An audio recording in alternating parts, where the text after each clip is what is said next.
Allô, je ne sais pas si vous avez vu la dernière vidéo de Paul Saint-Pierre Plamondon sur la question de l'immigration, mais je vais y réagir parce qu'elle contient beaucoup de fausseté. Bonjour, ici Paul Saint-Pierre Plamondon, le chef du Parti québécois.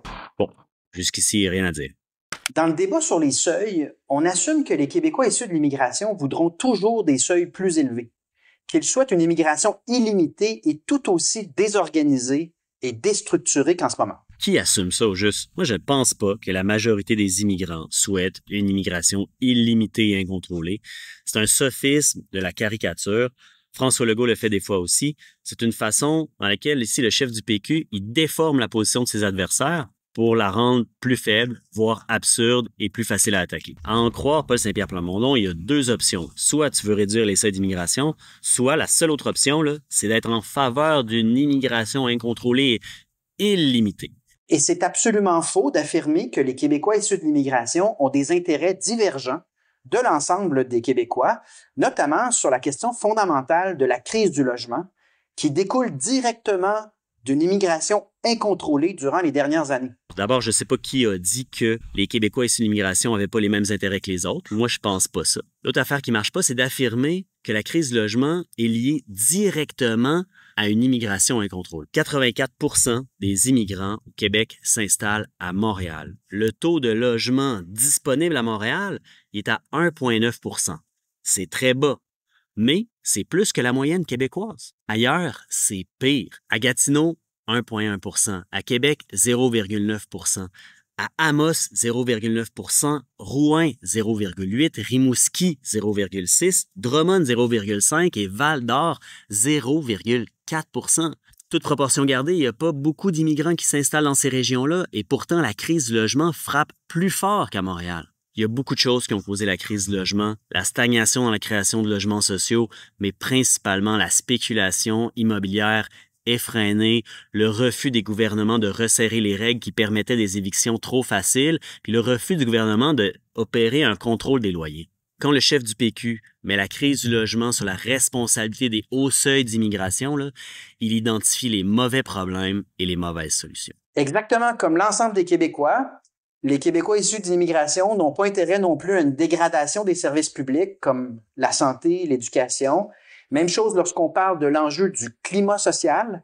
Personne n'a intérêt à ce qu'il se dégrade, comme on le voit notamment en ce moment en Europe, en raison justement de dérives idéologiques qui ont mené à une absence complète de planification entourant les questions d'immigration et d'intégration. Ce qui marche pas ici dans le discours de Paul Saint-Pierre Plamondon, c'est qu'il suppose que les immigrants font juste occuper des logements puis consommer des services publics. La réalité, c'est que les Québécois issus de l'immigration sont proportionnellement plus jeunes et plus en âge de travailler. Ils construisent des maisons, il y en a qui sont préposés aux bénéficiaires, éducatrices en service de garde, infirmières, médecins et j'en passe.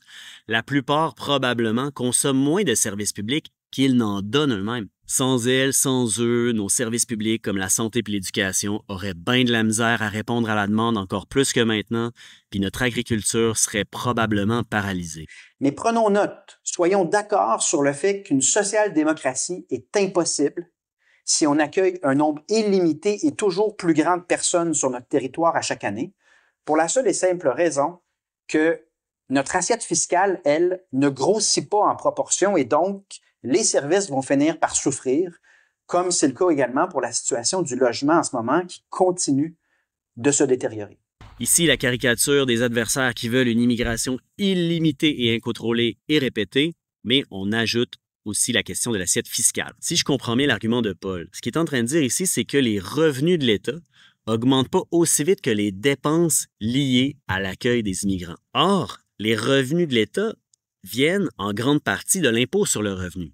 Les immigrants, ils viennent ici, ils travaillent, ils payent de l'impôt et ils augmentent l'assiette fiscale. Grâce à nos critères de sélection des immigrants, les immigrants sont en moyenne au Québec plus diplômés que le reste de la population, ce qui veut dire que normalement, ils devraient avoir en moyenne des salaires plus élevés et contribuer encore plus à l'assiette fiscale. Si on travaillait à mieux reconnaître les diplômes des immigrants qui viennent ici, et si on luttait davantage contre les préjugés qui, des fois, nuisent à leur embauche, peut-être qu'ils auraient un effet encore plus positif sur l'assiette fiscale, en fait. Mais la vérité, c'est que le Québec est désormais rendu à plus de 600 000 immigrants temporaires sur le territoire, incluant 186 000 demandeurs d'asile. qu'on a interpellé les autres provinces canadiennes pour qu'il y ait une répartition équitable des demandeurs d'asile, mais les autres provinces n'ont pas collaboré. Cet argument-là, il m'étonne de la part d'un parti souverainiste, parce que quand le Québec va être indépendant, là, on ne pourra pas demander aux pays voisins de partager avec nous les demandes d'asile des gens qui arrivent sur notre territoire. Un demandeur d'asile, c'est quelqu'un qui fuit son pays à cause de la persécution et qui vient demander une protection à l'international en cohérence avec la Convention de Genève. Aux dernières nouvelles, là, la compassion, la solidarité et la bienveillance, ce sont des valeurs québécoises. Quant au profil socio-économique de ces personnes qui crient constamment à l'intolérance pour prôner toujours plus d'immigration, dans la majorité des cas, ce ne sont pas des Québécois issus de l'immigration, ni des Québécois qui peinent à trouver un logement ou qui n'arrivent pas à rejoindre les deux bouts à la fin du mois en raison de leur hypothèque ou de leur loyer démesuré.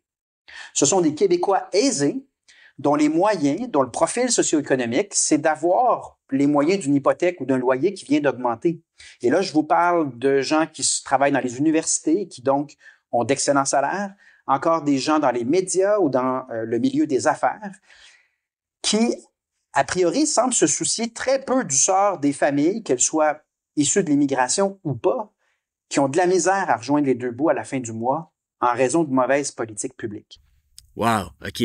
Quelques faussetés s'ajoutent, mais en plus, un nouveau sophisme, l'attaque à la personne. Ici, Paul Saint-Pierre Plamondon s'en prend à l'image des gens qui critiquent ses positions. Il les dépeint comme des gens qui sont davantage préoccupés par leur image vertueuse que par quoi que ce soit d'autre. C'est une façon d'essayer d'invalider la position de ses adversaires sans s'attaquer à leurs arguments, un classique de la période de questions à l'Assemblée nationale. Mais le pire là-dedans, c'est les faussetés. Moi, là, qui critique ces positions-là aujourd'hui. Mon père était immigrant. Je suis issu de l'immigration. Ruba Gazal est né au Moyen-Orient. Plusieurs députés solidaires nés ailleurs l'ont fait aussi. Puis Kim Thuy, dans une vidéo devenue virale récemment, mais elle les a critiquées, ces positions-là en immigration. Il y a beaucoup de Québécoises et Québécois issus de l'immigration qui critiquent ces positions-là et il y en aurait peut-être encore plus s'ils n'avaient pas peur de subir la violence des répercussions, comme par exemple, on a vu Pierre Serré, qui a co-signé une lettre notamment avec Louise Arel récemment qui critiquait les positions du PQ en matière d'immigration. Et là, je peux pas passer sous silence là, la pointe envers les professeurs d'université. C'est pas la première fois que le chef du PQ soupçonne les professeurs d'université d'endoctrinement idéologique, mais là, en ce moment, là, avec tout ce qui se passe aux États-Unis avec Trump, qui muselle la liberté académique de façon super autoritaire, on peut pas laisser une chose comme ça passer. Moi, j'invite le chef du PQ à revoir son positionnement sur les professeurs d'université et à passer peut-être un peu plus en mode écoute.